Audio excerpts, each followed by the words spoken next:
The news day continues here on One News Now. I'm Diego Castro, bringing you the biggest headlines from around the world. U.S. President Joe Biden pressed for the passage of measures to strengthen U.S. voting rights during his visit to Selma, Alabama. In a speech at the commemoration of the Bloody Sunday anniversary, Biden highlighted the continued fight for voting rights. Biden says this is integral in delivering economic justice and civil rights for Black Americans. The trip is Biden's latest event aimed at underscoring his commitment to Black voters who helped propel him to the White House and remain a key constituency for his expected re-election bid in 2024. The speech also comes as his efforts to pass voting rights legislation have stalled in Congress. Selma is a reckoning. The right to vote, to have your vote counted, is the threshold of democracy and liberty. With it, anything's possible. Without it, without that right, nothing is possible.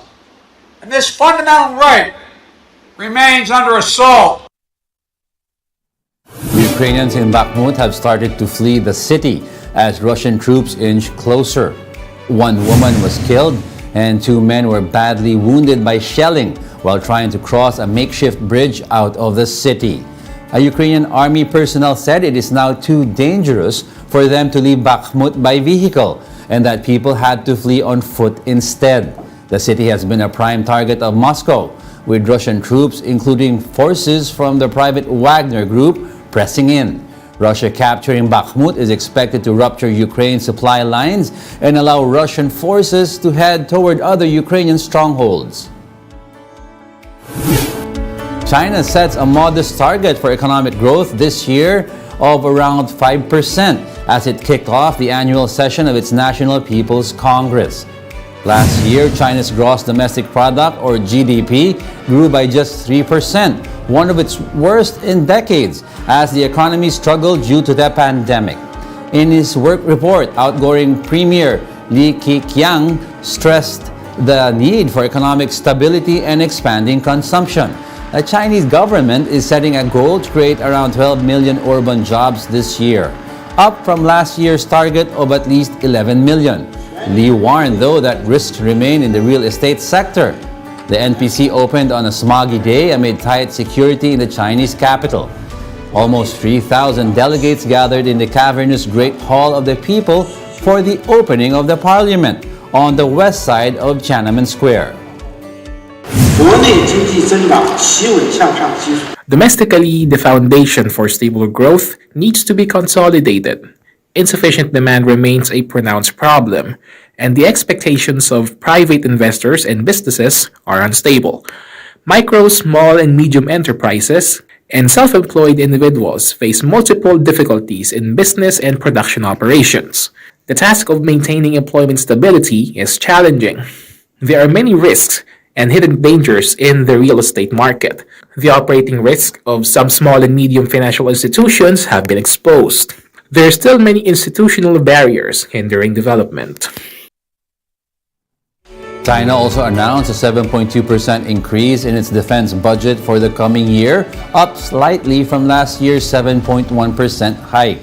This marks the 8th consecutive year of single-digit percentage point increases in what is now the world's second largest military budget. Currently, China has the world's biggest standing army, the largest navy, and has recently launched its third aircraft carrier. Speaking to reporters, National People's Congress spokesman Wang Chao describes the increases in defense spending as moderate and reasonable. He also noted that the modernization of China's military will not pose a threat to any country. The increase in national defense spending is necessary both to meet complex security challenges and to fulfill the responsibilities of a great power. China's defense spending as a share of the GDP has remained stable over the years and is lower than the world's average. Its growth rate is also relatively moderate and reasonable.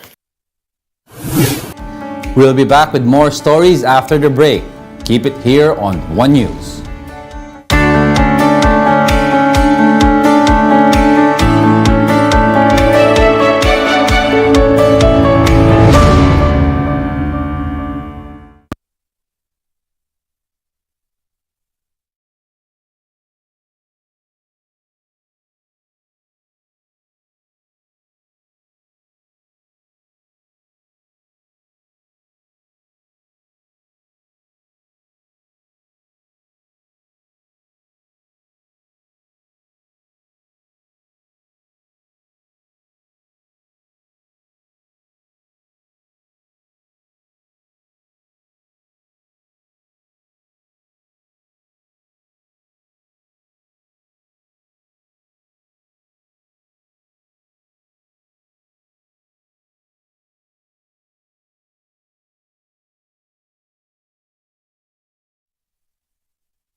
You're still watching One News Now World. I'm Diego Castro.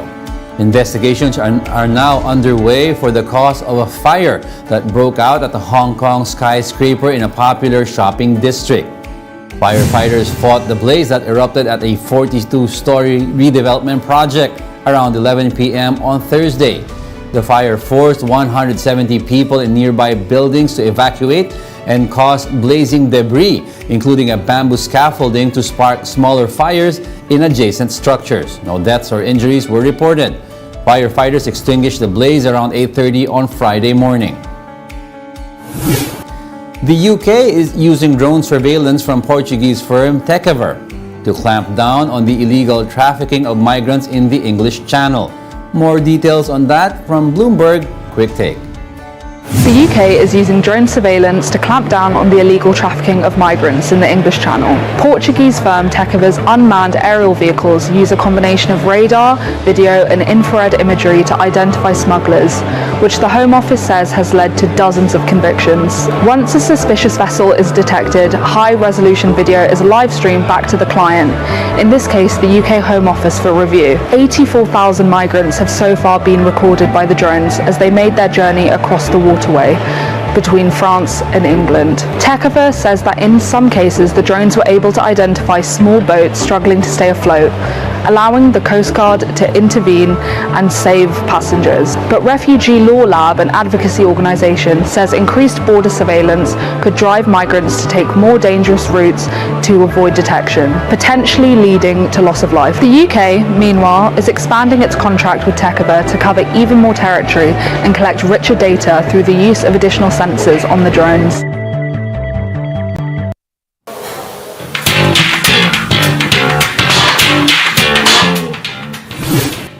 K-pop group BTS surprised fans with a mini reunion over the weekend.